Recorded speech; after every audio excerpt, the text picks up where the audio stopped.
Em sua mais recente demonstração de mudança na estratégia de comunicação, o presidente sinalizou uma nova abordagem ao anunciar encontros regulares com a imprensa para compartilhar detalhes das ações governamentais.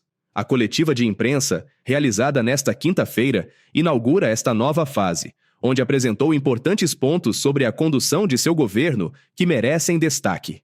Esta aproximação surge em um momento crucial, quando o governo busca neutralizar críticas e reverter a queda nos índices de aprovação, permitindo que Lula apresente pessoalmente suas perspectivas sobre diferentes temas e esclareça pontos controversos que têm afetado sua popularidade junto ao eleitorado. Vamos destacar alguns pontos da fala do presidente.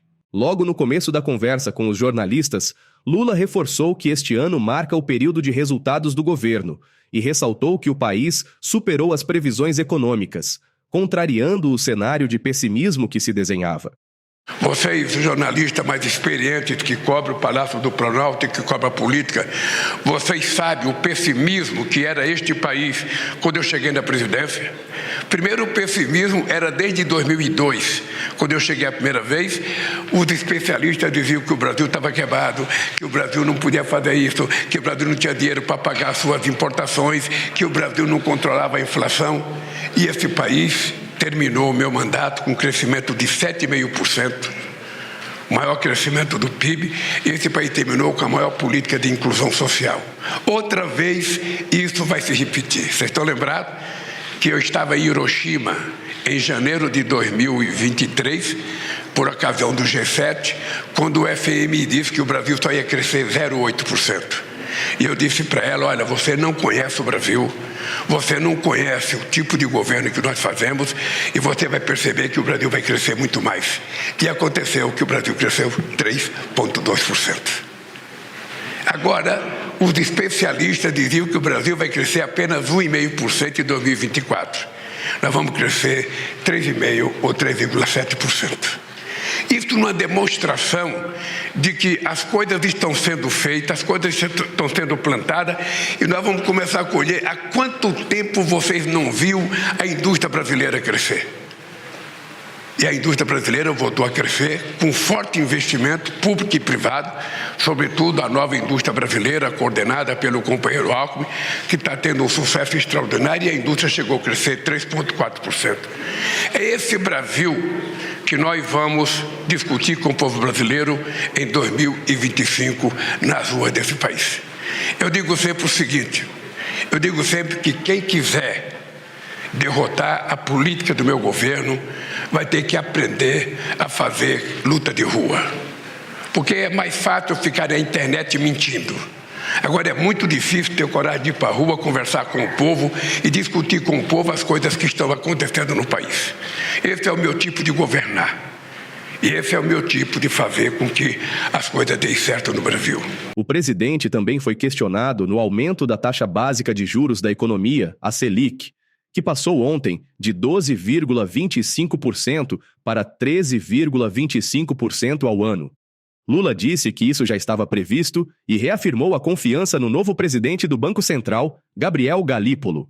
De que num país do tamanho do Brasil, com a responsabilidade do Brasil, o presidente do Banco Central não pode dar um cavalo de pau num mar, revolto, de uma hora para outra. Já estava praticamente demarcado a necessidade da subida de juros pelo outro presidente e o Galípolo fez aquilo que ele entendeu que deveria fazer. Nós temos consciência de que é preciso ter paciência. Eu tenho 100% de confiança no trabalho do presidente do Banco Central. Eu tenho certeza que ele vai criar as condições para entregar ao povo brasileiro uma taxa de juros menor, no tempo em que a política permitir que ele faça. Nós, aqui, como governo, temos que cumprir nossa parte, a sociedade cumpre a parte dela e o companheiro Galípolo cumpre a função que ele tem, que é de coordenar a política tributária brasileira, a política monetária brasileira e entregar para nós, dentro do possível, a inflação mais baixa, o juro mais baixo possível. O presidente Lula garantiu que o governo está de olho nos valores dos alimentos e trabalhando com o setor para normalizar os preços. O que nós precisamos trabalhar com muito carinho é o seguinte, é aumentar a produção de tudo aquilo que a gente produz, fazer com que a chamada, pequena e média agricultura, que são responsáveis pela produção de quase 100% dos alimentos, possam produzir mais. Para isso a gente tem que fazer mais financiamento, a gente tem que fazer mais financiamento para a modernização da produção dessa gente. Nós queremos discutir a questão, quando cheguei na presidência, o preço do óleo de soja tinha caído para 4 e agora subiu para 9 ou para 10. Ou seja, qual é a explicação do óleo de soja ter subido? Eu não tenho outra coisa a não ser chamar os produtores de soja para saber. Por que o preço da carne que caiu 30%? É importante lembrar que em 2023 a picanha caiu 30%. É importante lembrar. Ela voltou a subir porque é apenas a exportação. É a questão da matriz, porque todo ano que você mata muita vaca, porque você cresce as exportações, no ano seguinte, 1 ano e meio depois, você não tem bezerro para matar, então aumenta o preço da carne. Então eu quero saber, se eu souber, a gente pode tomar alguma medida junto, com os empresários para a gente fazer com que o mercado volte à normalidade. Não falta alimento no Brasil. Acontece que também nós temos que ter em conta que o Brasil virou celeiro do mundo. Lula ainda destacou iniciativas lideradas pelo governo como a realização do G20 e afirmou que a COP30 também no Brasil terá a mesma grandeza. Nós fizemos um G20 extraordinário. Eu não tenho nenhuma humildade de dizer para vocês de que nós fizemos o mais importante G20 da história do G20. Nós agora vamos repetir o maior BRICS da história dos BRICS e vamos repetir a melhor COP, já feita desde que foi estabelecida a primeira COP. E vamos fazer no coração da Amazônia, onde ninguém acreditava que fosse possível fazer, onde todo mundo dizia que não tinha infraestrutura, onde as pessoas ficavam preocupadas onde vai dormir as pessoas. As pessoas vão dormir onde tiver que dormir. Eu posso dizer que ninguém vai ficar acordado por falta de um lugar para dormir. Mas a gente quer fazer, a COP no coração da Amazônia. Porque em qualquer parte do planeta Terra, as pessoas dão um palpite sobre a Amazônia. Todo mundo é especialista sobre a Amazônia. Todo mundo quer proteger a Amazônia. Então nós vamos fazer lá, na cidade de Belém, para que as pessoas saibam o que é a Amazônia, para que as pessoas vejam as pessoas que estão lá, mas as pessoas vejam, a grandeza da natureza da Amazônia. O presidente destacou a relevância da COP30, que será realizada em Belém, e confrontou as políticas ambientais de Donald Trump, criticando o posicionamento do presidente americano sobre as mudanças climáticas. E é isso que a gente vai fazer, porque nós temos que fazer uma luta muito grande nessa questão do clima. Não é uma coisa pequena. Se a gente não fizer uma coisa forte, essas COP vão ficar desmoralizadas, porque se aprova as medidas, fica tudo muito bonito no papel e depois nenhum país cumpre. O Trump acabou de anunciar a saída do Acordo de Paris, mas os Estados Unidos já não tinham cumprido o Acordo de Kyoto. Ou seja, os países se comprometeram a dar 100 bilhões de dólares por ano para os países em desenvolvimento em Copenhague em 2009 e até hoje não deram. Agora a necessidade é 1 trilhão e 300 bilhões de dólares. Eu tenho certeza que eles não vão dar. E o nosso pessoal baixou, os ambientalistas baixaram para 300 bilhões, que também não vão dar. Então é preciso que a gente faça uma discussão séria se nós queremos discutir a questão do clima com seriedade, se nós queremos fazer com que haja uma transição energética de verdade, se nós queremos mudar o nosso planeta para a gente poder sobreviver nele e chegarmos a ter no máximo 1,5 grau de caloria, ou nós vamos brincar, de falar na questão do clima.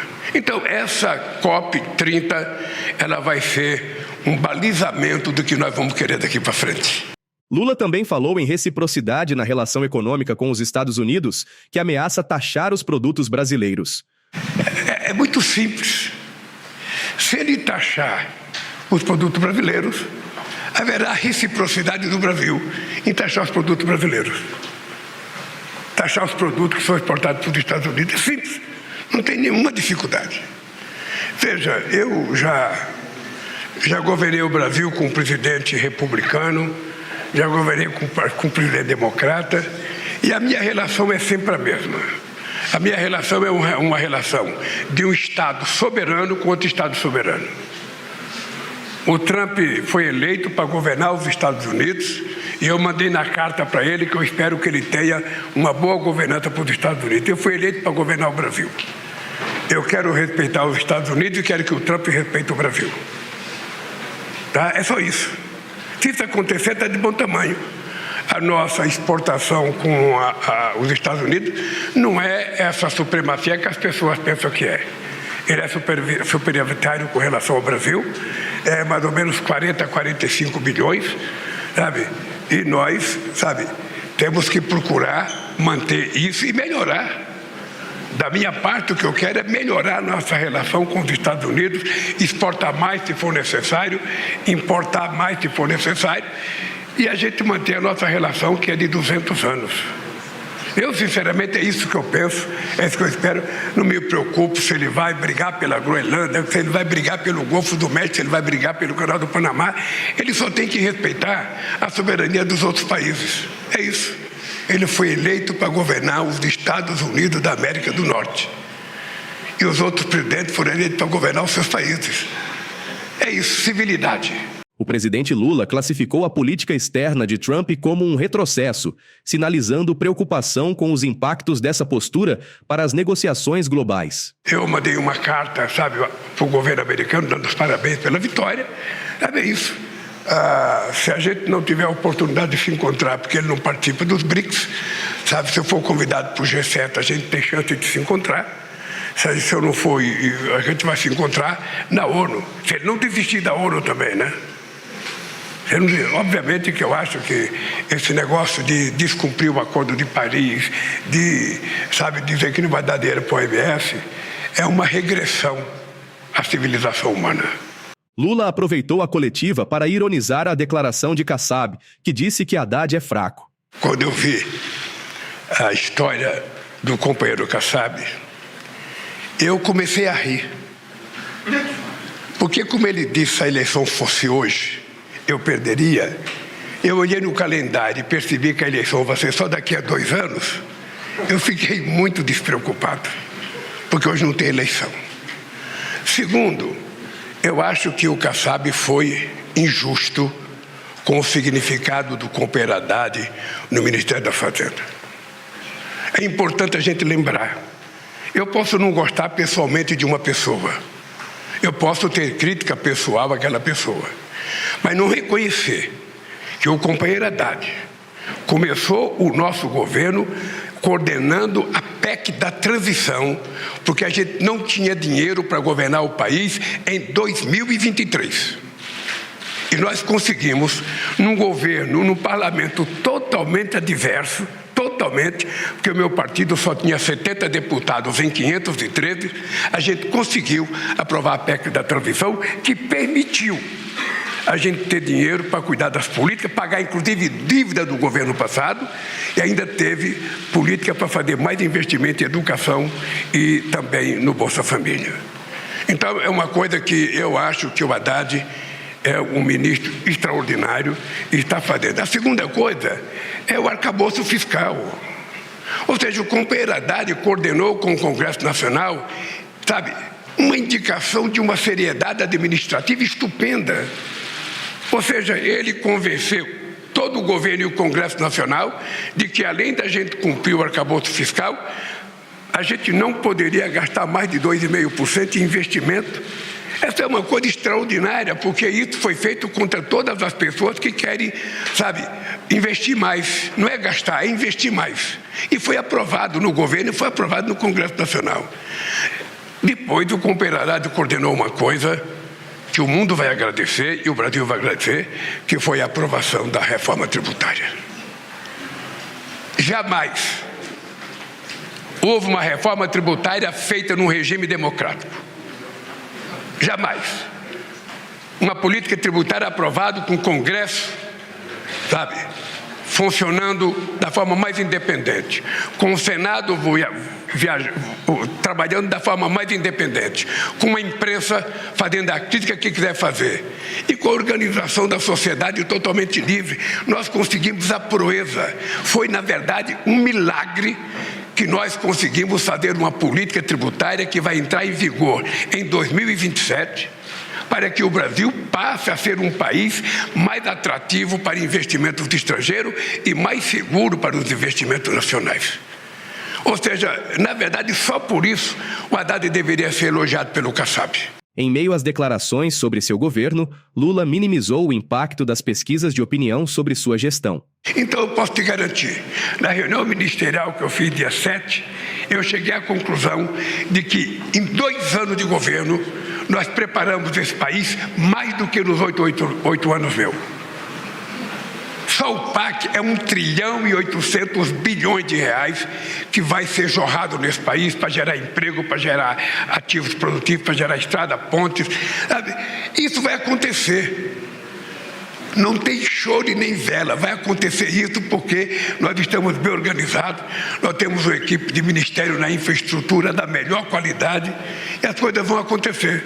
Por isso que eu não me preocupo com pesquisa. Durante a coletiva, Lula respondeu de forma serena às questões mais sensíveis apresentadas pelos jornalistas, abordando temas que têm gerado debate público como o recente aumento nos preços dos combustíveis e os desafios do governo para equilibrar as contas públicas.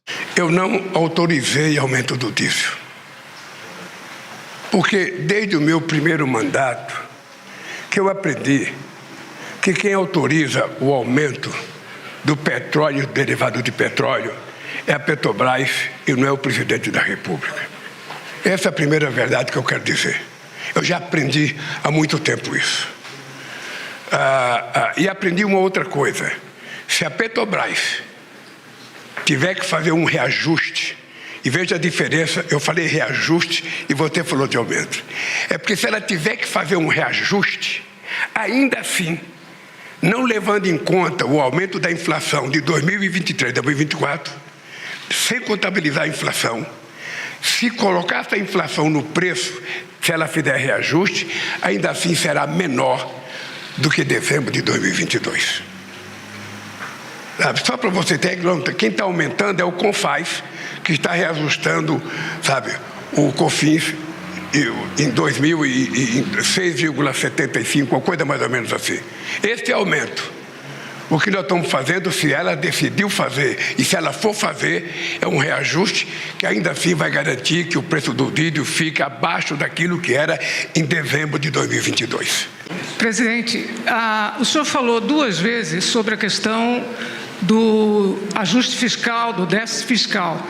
Mas eu queria aprofundar um pouquinho, porque o que a gente está querendo saber é se o senhor entende que cumpriu a necessidade de contenção de gastos para o equilíbrio fiscal a longo prazo, porque o problema no mercado não é hoje, é o daqui para frente.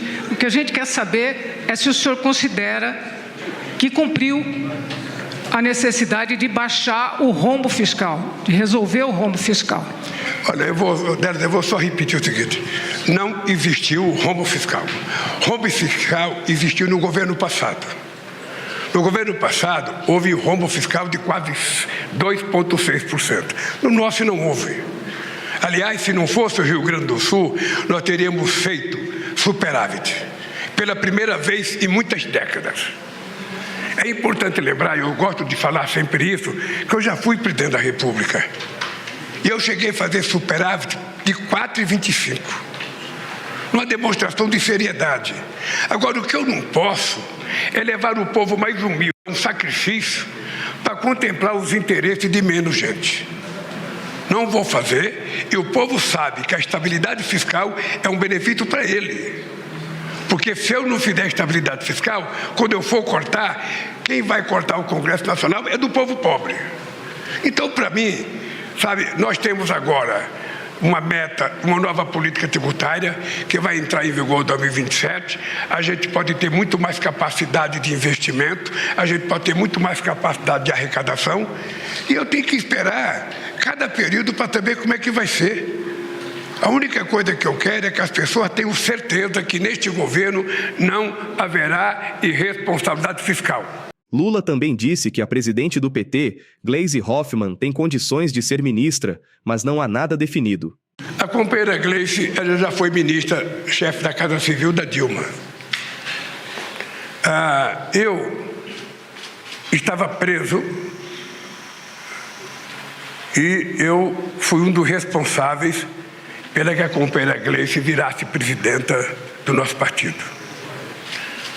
A Gleisi é um quadro muito refinado.